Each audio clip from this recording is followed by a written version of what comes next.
Let me tell you something that every economic crisis reveals about the people around you. Some of them panic, some of them freeze, and a small group, a very specific, very deliberate group, quietly positions itself to transfer generational wealth from the fearful to the prepared. I have watched this happen 3 times in my lifetime, and every single time, the people who came out richer were not the ones with more information, better timing, or superior connections. They were the ones operating from a specific principle that most of the world has never heard of. A principle that is not found in any MBA curriculum, not taught in any financial planning course, and not discussed on any mainstream business podcast. It is found in the Torah, and it is roughly 3,000 years old. I am going to give you that principle today, not as a religious sermon, not as spiritual motivation, as a business law, because that is what it is. The Torah, properly read, is the most complete and most tested business manual ever assembled. The people who understand this really understand it, not as metaphor, but as operational strategy, consistently build wealth across generations, regardless of what the economy is doing. The ones who dismiss it as ancient religion keep rebuilding from zero every single decade. Here is what you are going to learn in this video. You are going to learn the specific Torah law that transforms economic downturns from catastrophes into acquisition events. You are going to see exactly how this law has been applied, both in scripture and in modern commerce, to move assets from one family tree to another. And you are going to walk away with a concrete, implementable framework you can execute this week. Not someday. This week. Stay with me, because what I am about to show you is going to permanently change the way you look at financial difficulty. Most people think an economic crisis is something that happens to them. They experience a recession, a market crash, a credit freeze, a supply chain collapse, and their first instinct is survival. Cut expenses, hold cash, wait it out, protect what they have. And I understand that instinct. It is a completely rational human response to danger. The problem is that it is also precisely the wrong strategic response if your goal is generational wealth. Because here is what survival mode does to you. It takes you completely out of the acquisition game at the exact moment when the acquisition game is being won. Think about what actually happens during a crisis. Prices compress, valuations drop, desperate sellers appear, motivated counterparties emerge. The people who were previously unwilling to negotiate suddenly become very flexible. The assets that were previously inaccessible because they were overpriced suddenly become available. The deals that could not be structured 6 months ago because the other side had too much leverage suddenly become executable. A crisis is not a contraction of opportunity. It is a redistribution of opportunity, from the unprepared to the prepared, from the reactive to the prepositioned, from the person who reads the crisis as danger to the person who reads it as what it actually is, a negotiating environment. And the Torah understood this thousands of years before Wall Street existed. Right now, your money is exposed. Inflation, market crashes, economic collapse. Most people lose everything when it hits. Jewish billionaire families never do. For 3,000 years, they've used one Torah system to protect and multiply wealth through every crisis. That system is now in one book. Link in the description and first pinned comment. Let me take you to the book of Bereshit, Genesis, chapter 47. You know the story of Joseph, son of Jacob, sold into slavery by his brothers, rises to become second in command of the most powerful empire on earth. But most people read that story as a story of personal triumph. They miss the economic architecture underneath it. Joseph, operating as the chief economic officer of Egypt, receives a prophetic forecast. 7 years of abundance followed by 7 years of famine. What does he do? He does not simply stockpile grain and distribute it when the famine hits. He builds a system. During the years of abundance, he acquires, he stores, he positions. And when the famine arrives, when the economic crisis becomes severe enough that the surrounding nations are desperate. He does not freeze. He transacts. Genesis 47, verses 13 through 26, describes one of the most audacious wealth transfer events in recorded history. Joseph purchases all the livestock of Egypt for grain, then all the land, then effectively all the labor of the Egyptian population. By the end of the famine, Pharaoh owns everything, and Joseph has engineered the largest consolidation of national assets in the ancient world. This is not charity. This is not exploitation as a moral category. It is strategic positioning executed at the exact moment when the environment made it possible. Now ask yourself this. During the last major financial crisis you lived through, 2008, 2020, it does not matter which one. Were you Joseph, or were you the Egyptian selling your assets to survive? Be honest with yourself, because most people were the Egyptian. Here is the law that Joseph was operating from. It comes from a concept embedded deeply in Talmudic financial law and traced back to Torah principles across multiple tractates, but its clearest economic expression appears in the Talmudic principle of Hekdesh, the idea of sacred positioning, combined with what the rabbis called Yovel, the Jubilee framework in Leviticus 25. And I am going to break this down for you in a way that no business school will ever teach you. Leviticus 25 establishes the Jubilee cycle, a 50-year economic reset where land returns to its original owners, debts are restructured, and the entire economic landscape is redistributed. Most people read this as a social welfare mechanism, a way to prevent permanent poverty. And yes, it does that. But that is the surface reading. The strategic reading, the one that the Talmudic sages spent centuries unpacking, reveals something far more powerful. The Jubilee framework is a formalized acknowledgement that economic crises are cyclical, predictable in structure, if not in timing, and that the intelligent economic actor does not merely survive cycles, he positions around them. Here is what the sages derived from this. Wealth is not destroyed in a crisis. It is transferred. Every deal you've ever lost, every salary you didn't get, every contract that fell apart, happened because you didn't have this. For 3,000 years, Jewish billionaires have negotiated with 12 Talmud tactics that nobody taught you. I put every single one in one book, the Talmud Negotiation Bible. Link in the description and first pinned comment. Get it now. The Jubilee law makes this explicit by establishing that during periods of economic pressure, assets move. People sell, people contract, people trade long-term value for short-term liquidity. And the framework built around Yovel essentially says, know the cycle, respect the cycle, and be on the right side of the transaction when the cycle compresses. This is not luck. This is not timing the market in the conventional sense. It is understanding that compression events create acquisition windows, and that the prepared actor, the one who has maintained liquidity, maintained creditworthiness, and maintained relationships, will be able to execute acquisitions at discounts that are structurally unavailable during normal market conditions. Let me tell you something most business coaches will never teach you. The reason crisis wealth transfer works is not because smart people find deals during downturns. It is because the entire system, the pricing mechanism, the negotiation dynamic, the counterparty psychology, shifts fundamentally during a crisis, and the person who is prepared for that shift operates in a completely different environment than everyone else.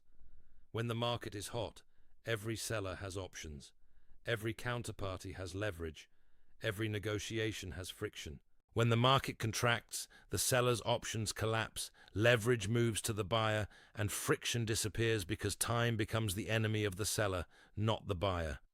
The Jubilee framework in Leviticus 25 is essentially a 3,000-year-old acknowledgement of this dynamic, codified into law as a structural expectation rather than a surprise. Now let me make this modern, because I want you to understand that this is not ancient theory. This is living, operational strategy. In 2008, when the American real estate market collapsed and credit froze globally, there was a specific cohort of investors, many of them operating from exactly the kind of principle I am describing, who had done something unusual in the years prior. They had deliberately maintained what looked like excessive liquidity. They had kept capital in reserve that most conventional financial advisors would have told them to deploy. They looked underperforming on paper from 2004 to 2007, and then 2008 hit, and they began buying. Not slowly, not cautiously, systematically and aggressively. Distressed properties in markets like Phoenix, Las Vegas, and Miami that had lost 60 to 70% of their value were acquired at fractions of their replacement cost. Banks, desperate to clear non-performing assets from their books, were selling portfolios of mortgages at 30 cents on the dollar. The institutional investors, who had maintained discipline and liquidity during the boom years, were suddenly executing the largest private wealth transfer event of the modern era. They were Joseph, the market was Egypt, and the grain they had stored during the years of abundance was dry powder capital. This is not a coincidence. This is a pattern, and the Torah named the pattern 3,000 years before it played out on Wall Street. Here is the tactical framework I want you to take from this, because knowing the principle is useless if you cannot execute it. The first element is what I call pre-crisis positioning. The Talmudic principle derived from the Jubilee structure is that you begin preparing for the compression event during the expansion event. This sounds obvious. Nobody does it. Why? Because during the expansion, deploying capital feels like the correct move. Everything is appreciating. Everything is generating returns. Sitting on cash feels like leaving money on the table. But the Torah law of Yovel builds in a structural reminder. Every cycle ends. Every expansion is followed by a compression. The intelligent actor does not get so consumed by the expansion that he depletes his capacity to act during the compression. In practical terms, this means maintaining a liquidity reserve even when deployment seems more profitable. It means not maxing out your leverage during the good years. It means deliberately keeping your balance sheet clean enough that when the environment shifts, you can move. The second element is relationship preloading. This is one of the most underappreciated aspects of crisis acquisition, and it is deeply embedded in Torah commercial law. The Talmud in Tractate Bava Metzia, one of the most commercially sophisticated texts ever written, spends considerable time on the ethics and strategy of business relationships. One of the consistent themes is that the relationship you build before you need it is the only relationship that works when you need it. In crisis environments, deals do not go to the smartest people or the people with the most money. They go to the people who already have a relationship with the counterparty. The distressed seller calls the person they trust, not the highest bidder. The banker with a non-performing portfolio calls the investor they have been having lunch with for 3 years. Pre-crisis relationship building is not networking in the shallow sense. It is strategic relational investment designed to position you as the first call when compression hits. Think about this. Do you know who the motivated sellers in your market are right now, before they become desperate? Do you have relationships with the bankers, brokers, and operators who will be managing distressed assets when the next contraction comes? If the answer is no, then you are not prepared, and when the compression event arrives, you will be the Egyptian selling to Joseph, not the other way around. The third element is what I call the compression red, and this is where the Joseph story becomes directly operational. Joseph's advantage was not just that he had grain stored, it was that he understood the psychology of scarcity and could read the compression environment accurately. When people are in survival mode, their time horizon collapses. They stop thinking about what an asset is worth in 5 years and start thinking about what they need today. This compression of time horizon is what creates the pricing dislocation that makes crisis acquisition possible. Your job as the prepared actor is to be able to read this accurately, to understand when a counterparty has crossed from cautious into desperate, and to structure your offers accordingly. This is not predatory. This is the market functioning as it always has. You are providing liquidity to a counterparty who needs it. You are providing a transaction that allows them to meet their immediate obligations. You are being Joseph, and Joseph was not stealing from the Egyptians. He was operating the most efficient grain distribution system the ancient world had ever seen. He was solving a problem. He was just also building generational wealth while doing it. Ask yourself this. In your industry, in your market, what does the compression read look like? What are the signals that tell you a motivated counterparty has appeared? Are you trained to recognize those signals? Because if you are not, you will miss the window every time. Now, I want to address something that people always bring up when I talk about this. They say, is it ethical to profit from other people's hardship? And I want to be direct with you. The Torah addresses this explicitly. There is a principle in Leviticus 25 itself, right next to the Jubilee law, that prohibits taking advantage of a distressed seller in a way that strips them of dignity or traps them in a worse position. The Hebrew concept is lo tonu, do not oppress. The Talmud in Bava Metzia 58b unpacks this in great commercial detail. The boundary is clear. You can acquire from a motivated seller at a market-justified discount. You cannot manufacture the distress, deceive the seller, or structure a transaction that leaves them worse off than a reasonable alternative. The line between strategic acquisition and exploitation is real. It is defined and it matters, not just morally but practically, because the Torah framework for generational wealth is not built on transactions that destroy the other party. It is built on transactions that solve the other party's immediate problem while creating long-term value for the acquirer. That is a sustainable model. Predatory extraction is not. Here is another retention point I need you to internalize. The Jubilee cycle in Leviticus 25 is 50 years. That is not arbitrary. The rabbinical commentary across multiple sources points out that 50 years approximates 2 generations of active economic life. The Jubilee is not designed for individuals. It is designed for family units across generational time. And this is the most important distinction between how the Torah thinks about wealth and how the modern financial world thinks about wealth. The modern framework is transactional and personal. It asks, how do I maximize my returns in my lifetime? The Torah framework is architectural and generational. It asks, how do I build a structure that compounds across my children's lifetime and my grandchildren's lifetime? Crisis acquisition is not just about buying cheap and selling high. It is about acquiring assets during compression events that will compound across generational time. Real estate held across 3 generations. Business equity acquired during a downturn and scaled through the next expansion cycle. Financial instruments acquired at deep discount during a credit freeze and held through multiple appreciation cycles. This is how generational wealth is actually built, not through individual transactions, no matter how clever, through the deliberate, patient, cycle-aware accumulation of assets that compound across decades.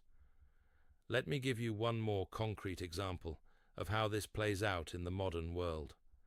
The Diamond District in New York, 47th Street, has been a center of the global diamond trade for decades.